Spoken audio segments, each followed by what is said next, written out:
Hello guys, today's video is a very good video for your face. If you're suffering from acne, pore issue, this video is totally for you.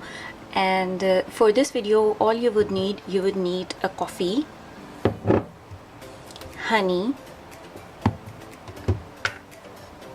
yogurt, any yogurt you can take, a bowl, spoons and a brush. Sorry, I have added 1 tablespoon of yogurt, and now I'll add 1 tablespoon of coffee. I'm adding 1 tablespoon of coffee and 1 tablespoon of honey. Now we will mix all the ingredients together like this. How this mask works, basically coffee has lots of antioxidants in it, which actually tightens up your pores and it reduces the inflammation and the redness on your skin.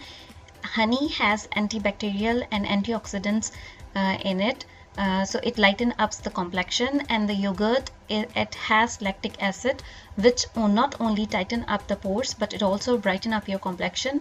Together, all three ingredients, they give you the tight skin and the younger looking, brighter complexion. This is the texture of the mask. If your yogurt is thick, the texture would be thick. I have applied it all over on my face and let it dry for almost 20 minutes. And after that, I have rinsed it with the warm water, lukewarm water. And you can see my skin is looking brighter and my pores, they have shrunk. If you like my videos, if you like my channel, comment below. Bye bye.